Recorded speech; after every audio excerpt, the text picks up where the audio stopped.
I hope everyone's doing well. I wanted to talk about Pat Martino and I guess for me, the influence that he had on me. A couple of things. I guess if I had to describe a couple of words, the first thing for me is that the man was a genius. And I'll talk about a little bit about when I had a chance, I saw him 2 days, 2 nights straight couple of years back in Boston at I think it was Scholars of the Regatta Bar here in Cambridge.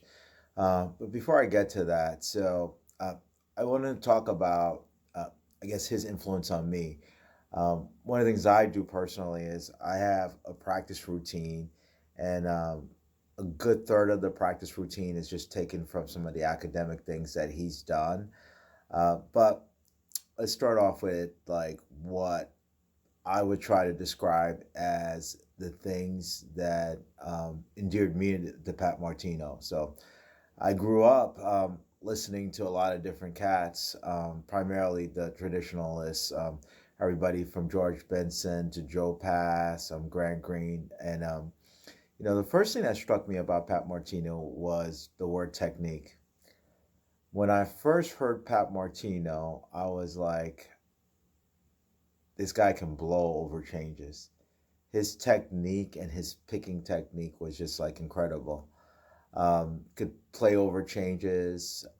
He was one of the few players with that much technique and speed.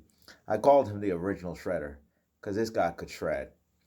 But he told a story when he did a solo. So his picking technique, Benson's picking technique is great and all of that. It was just incredible. I wanted to play like Pat Martino. I had never heard anybody play so fast, but so fluid. It was just incredible. So his technique was just insane. So that's the first thing I used to think about. But technique means nothing unless you have some type of feeling or you're telling a story. And he always told a story within that. Um, The other thing that struck me about Pat Martino is over and above his technique was, I guess, the word history. Pat was one of the few guys that put jazz playing not only in terms of his actual technique or ability, but he always put it into a historical context. Every interview that he gave, every time he spoke, he talked about where he got the music from. And I think paying homage to the folks who came before you is very, very important. So there was a certain humility in just, his whole being and his understanding of jazz history. He talks about going back to where it all started from in terms of Charlie Christian, then Wes Montgomery, then the Grant Greens of the world, and obviously George Benson. And then to me, the next one would be, Pat himself. He was to me the last of the living great jazz guitarists. So history. So you've got technique. Guy was just had technique for days. Historically, you can draw a line between um, Pat to Charlie Christian, Wes Montgomery, George Benson, and Grant Green. And this is not to discount guys like Joe Pass or Barney Kessel, and those great players. They are all great players. But to me, Pat was like he was it. And of course, after Pat, then I think there you can think of the school of the Pat Metheny and some of the contemporary players who started using a little bit more reverb and things of that nature. So you've got that. So you've got history. You've got the technique. Um, the third part is one I don't think he gets enough credit for, which is I call it academic or teaching. And Pat was a great teacher. In fact, this is one of the beauties of YouTube. Sometimes I rile over that. So I spent years and years and years and countless hours trying to figure out Pat Martino lines. Pat Martino was a genius. And what he talked about in terms of the intellectual perspective of jazz guitar. Um, you can find him on YouTube. Everything from his whole concept of the diminished parental form, augmented parental form. Even the book Linear Expressions, I copped some lines off of that. The guy was a genius. The way he thought about things, and he had a perfect pitch. That's a whole other story like that. But intellectually, Pat is not a product of like a music institution. The guy, grew up in Philly, went and lived in Harlem as like I think a 15-year-old selling hot dogs, and I don't even want to talk about it from that perspective, but he respected the African American black jazz tradition, and he wanted to better understand that, and he lived in Harlem amongst that to try to learn it and try to grasp it from that perspective. So much respect to that.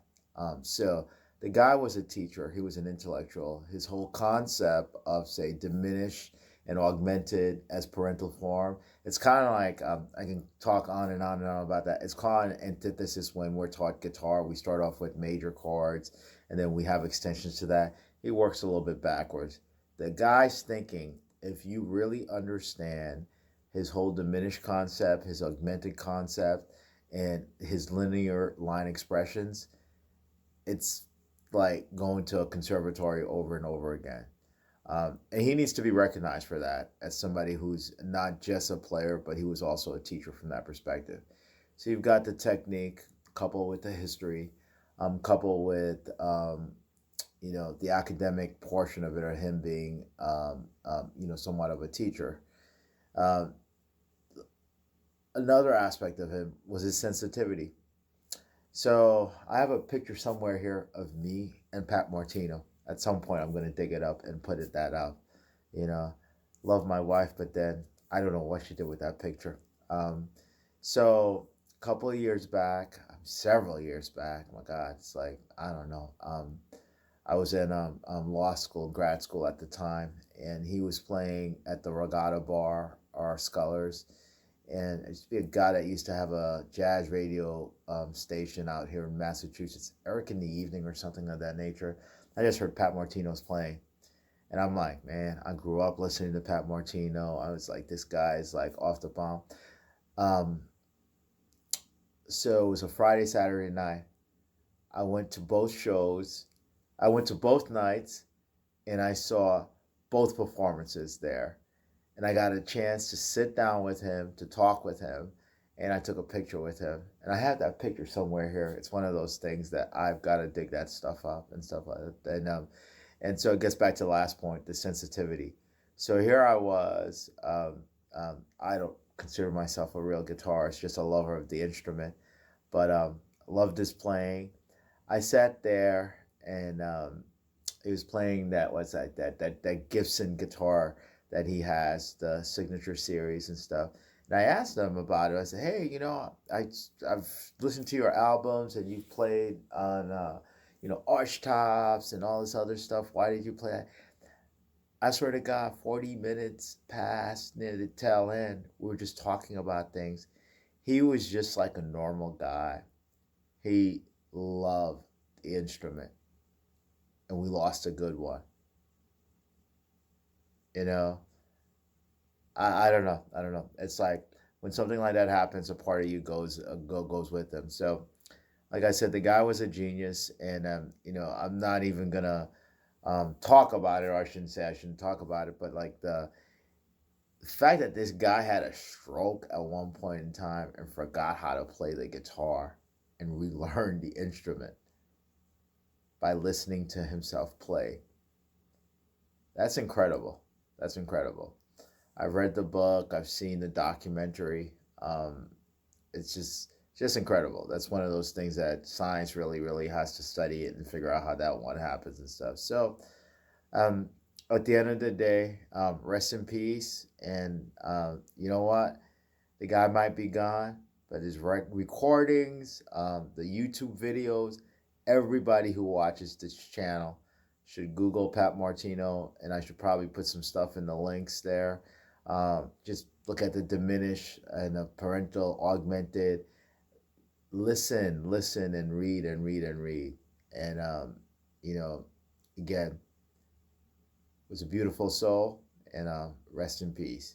Thank you, Mr. Martino, for leaving us with some great music and, you know, some great sounds. Thank you.